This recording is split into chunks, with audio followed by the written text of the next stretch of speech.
Hey everyone, it's Armor Gaming. Welcome back to the channel and welcome to Monster Legends. So Chinchilla posted a video called Top 10 Scrap Features in ML and it caught my attention. I want to do a reaction video. I want to see if I remember these features, if I knew they existed or didn't know, and what do I think about them, what do I think if they were to be in the game. So of course I want you all to support Chinchilla, so I will link the original video in the comments below. Make sure to go and check it out and give Chinchilla some watch time and watch that video, because again, I'm just reacting to it, but I want you guys to support the original creator. With that being said, let's click play, and don't worry, I am going to be in normal speed, not my usual 2x speed, so that everyone can follow along. Hello everyone, today I'm counting down top 10 scrap things in Monster Legends. Hope you enjoy. 10 things scrapped from Monster Legends, in no particular order. Number 10, original bounty hunt rewards. When it was in beta, bounty hunt to those who could access it gave out insane rewards compared to what it is today. I was personally able to obtain over 6,000 Lord Platypus cells and 100. Okay, so Chin was able to get so many Lord Platypus cells. I remember this. The players that did the beta, they were getting insane rewards where they were able to take their monster to rank 5, like in the snap of a finger, like in less than a day. 100k bounty hunt coins in under 12 hours. Oh my gosh, in under 12 hours, in less than half a day, rank 5 Lord Platypus. What in the world?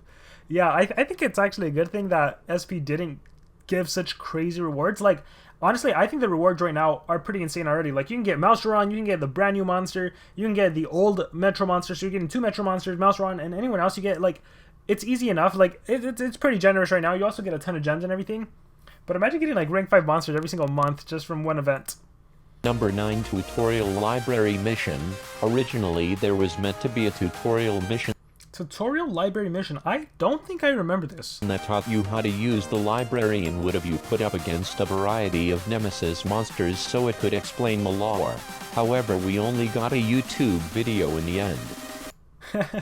I gotta check out that video. I do like that now we do have a lore for essentially every single month when a new monster gets released. That's pretty cool. Number 8, the next legendary era after Forsakens. Originally, most of the Season 1 mythic monsters so legendary era after Forsakens were legendaries and were planned to be implemented after the Forsakens were released as more legendaries, but the idea was scrapped and turned into the mythic era. Ah yes, the first mythic era came after the Forsaken monsters, so I guess SP was going to do another legendary era, but then they decided to create the whole new group of monsters, which were the mythics, which we currently have now in different eras. Number 7, purple runes. These purple runes! Oh my gosh, purple runes. Guys, these runes were rumored for a long time. They were going to increase the chance of you getting your ultimate. Can you imagine putting like level 10 purple runes and just relying on ultimates? Like in Bounty Hunt especially, you'd probably use Dratius, 3 level 10 purple runes, and just try to get that ult and auto kill. Wow. I remember those. Runes were meant to give percent for ultimate chance on monsters. They can still be seen on some trailers, however they were considered too overpowered even by Forsaken monster standards and were ultimately abandoned. Number 6, I do have to wonder, if they were implemented into the game, would players really use them? Like, because you'd have to sacrifice speed or life or strength. So the minute you put a purple rune on one monster, you're sacrificing speed, right? You're not using team speed, you're not running single speed. If the enemy outspeeds you and then they would like deny you and everything, I don't know how useful it would be just to get an ultimate, even if it's an OP ultimate, which there are lots of OP ultimates in the game. Warmaster's pets. Warmasters were originally going to have pets and they would have possibly resembled beasts that... Yeah, I remember that. That would have been cool. Look at that. You can see the little pets. There is one here, one here, one here. This one's cute. Where's the last one? I can barely see it. Is it this thing right here? This fire eagle. Look at this border. You can actually see this one, the owl. Yeah, I remember the pets. We have now, or they could have been purely cosmetic. At this point I doubt we'll get anything more on them. Number 5, more islands to store monsters. As the monster collection grew, the devs planned to make more islands with more space to showcase and collect gold from more monsters. However, it caused the game too many issues, both from the performance of your game and from SocialPoint's perspective, as their servers could not handle all of the traffic.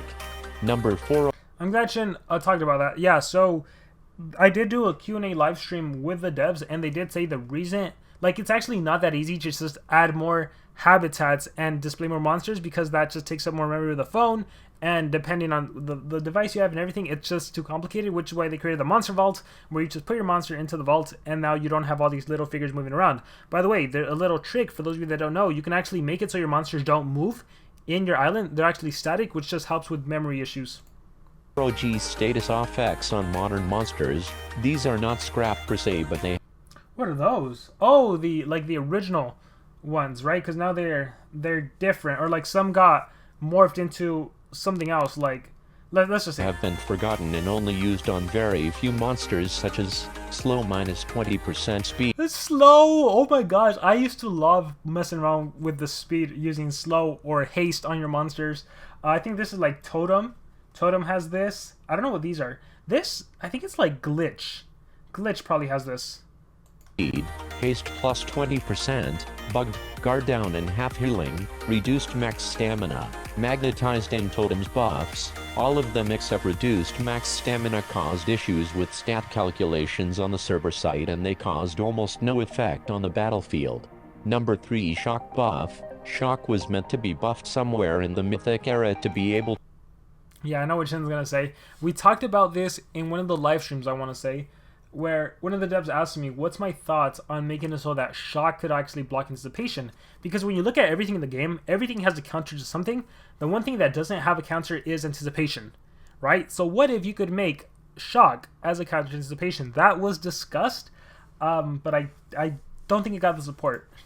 To also block anticipation. However, we never saw this buff come into play, since at the time Unrelenting Assault's only counter was anticipation, so it was ultimately scrapped since it would make UA even more overpowered with no counters. Number 2, Relics stealing life or stamina. This is included in an official ML video on relics, yet we have never... Discover the relics: dealing damage, charging stamina, removing stamina, increasing stat, decreasing stat, healing, reviving, casting a shield, steal life, steal stamina. That's true. None of the relics actually steal life or stamina. This is a good catch. I actually did not even know this was a thing. This is awesome. Steal life, steal stamina. Can you imagine? Never seen... I guess the stealing life, we have life stealing skills, but stealing stamina we don't have. I guess we do have skills that are like drains 50%, recovers 50% of your own. It's not really known as stealing though, but yeah, we don't have it in the form of relics. Relics that actually steal life or stamina. We've only seen drain stamina or deal damage, but not giving it directly to the wearer afterwards. I suppose that it is due to technical difficulties that they have to do the gain and remove part on some relics separately. Number 1, traits that block other traits or effects. This was meant to be as a pierce blocker or an anticipation blocker, but it was scrapped in the end since they saw people would just use counter each other's strategy, having an indefinite pursuit to see what trait can block all the purpose of Monster Head, which would nullify pierce and anticipation, making them obsolete for strategies. That has been all. I'll leave you with the gameplay, and until next time, bye. Alright, that was an awesome video. I gotta say, the thing that impressed me the most was going back to the relics. Like, I never even caught this in the video, and I'm pretty good about catching like inconsistencies and SP's mistakes, but I never realized this. So good catch on Chin. Overall, yeah, what do you guys think about the top 10 scrap features in ML? Do you know any more? If so, let us know in the comments below. Like, there's probably some monsters that have been scrapped, right? There's one that always comes to mind of a monster that was scrapped. It was based off a YouTuber. SP never released it. I'll just leave that for you OG players to know, or you can comment it below. But yeah, if anything else, let us know in the comments below, and remember to go support Chinchilla's original video, link in the description. Thank you guys very much, and remember to subscribe.